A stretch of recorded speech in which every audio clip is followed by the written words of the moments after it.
You got the perms?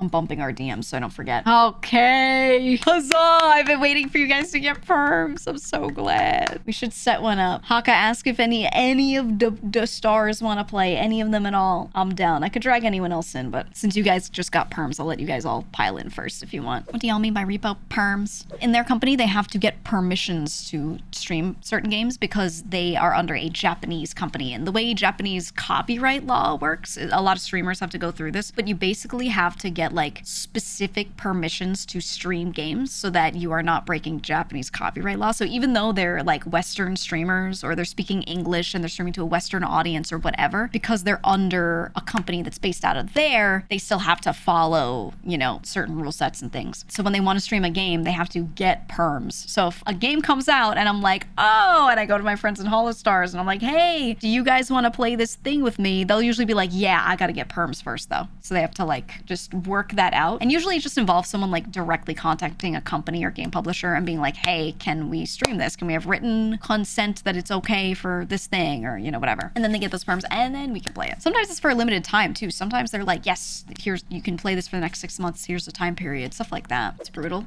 It's really hard on streamers. It really is. Yeah, Japan doesn't have fair use. Exactly. So that's why with VTubers, you see content wise, they're split into 2 separate camps a lot. It's mostly because a lot of VTubers are under these Japanese agencies. A lot of the indie ones you see on Twitch are not, but it's you know, they're indie and they're usually Western. But any of the ones that are from Japan or are under companies or owned by, you know, companies that are based in Japan, to use that IP to then stream a game, you have to have these special permissions that you're not breaking copyright stuff. So it's a lot of hoops and it makes it so that their content is very different. So you see a lot of separation in content style between those VTubers that are under that sort of restriction versus the ones that aren't, right? Like I'm not, so a game comes out and I'm like, fuck it, I'll play it as long as it's not TOS, just like any other streamer. It doesn't matter to me. Yes, I'm quote unquote corpo, I'm under VShojo, but like it's based, you know, in California, so like we don't have to worry about it.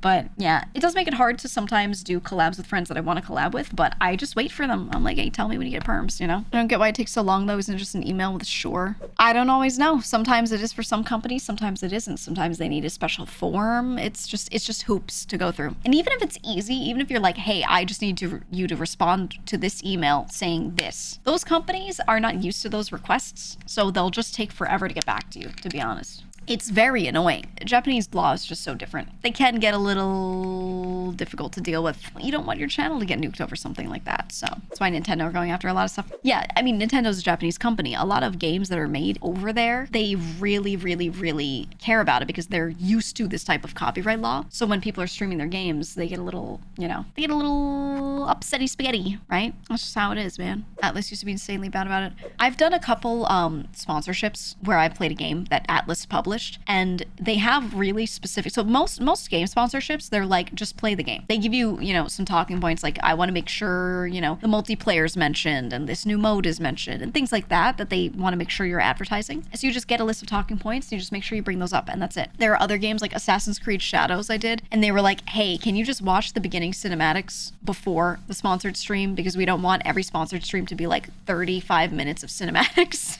at the beginning. And I was like, yeah, of course, like I'll just start the game and then continue it on stream. Totally fine. That's usually the biggest ask you get. But with the stuff from Atlas, they would give you specific chapters and say you cannot stream beyond this. You can do chapter 1, 2, and 3, and 4, and 5, blah, blah, blah. And then by chapter 10, you have to stop streaming. You are not allowed to stream the ending. They would do stuff like that. So you had to be really cognizant of like what's going on, because if you just kind of autopilot, you might fuck it up. When Persona 5 released, I remember there being issues with streamers. I think they also had that same thing where you could only go up to a certain point because they just don't want spoilers. But here's my thing with a lot of game sponsorships. They tell you everything clearly, okay? They tell you everything clearly. You just have to follow what's in the document. Don't ask for anything. Oh, can I just specifically do this thing differently from everyone else? No, because that person, that rep in that email might say yes, but like the company, it's still a no from them. They give you a document that you first sign for your sponsorship. You just do what's in the document. It's said clearly. There should be no excuses for anyone like fucking that up, to be honest. I know recently some people were getting pissed because some folks were having issues with some games where like, which game was it? Was it Assassin's Creed? Where some people like streamed it early. Streaming before the sponsored portion started to watch the opening cinematics. No. The issue was, I'm not trying to be mean to anyone. I'm just going to say straight up. Okay. Yeah, it was time zone miscommunication for some streamers. For some other people, there was other stuff. Some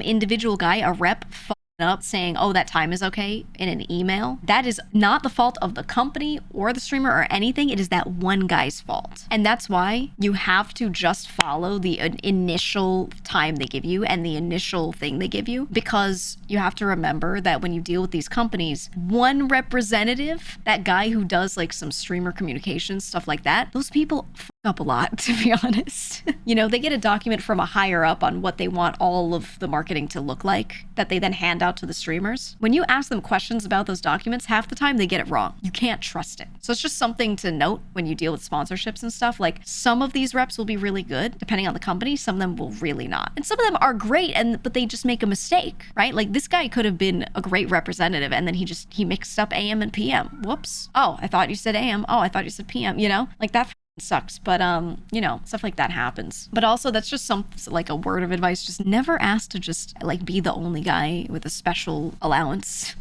Can I just play it early though? Like, in what world would the company say yes? You know what I mean? Like if a representative said to me like, yes, I have checked the time, it was in UTC, and I have approved it, I would still be like, did the higher ups say that though? I wouldn't trust it. You know what I mean? Whatever they give you initially, you just gotta go with that. That's it. Because a lot of the time, if the representatives take some liberties, they probably shouldn't be taking those liberties, you know, especially if it's a JP company. I don't with that, you know, like there's a good chance those are miscoms and you're gonna get tricked, and then you're gonna end up doing something that you didn't even realize was like not okay, you know, and then you get. So yeah, it's just stuff to be careful with.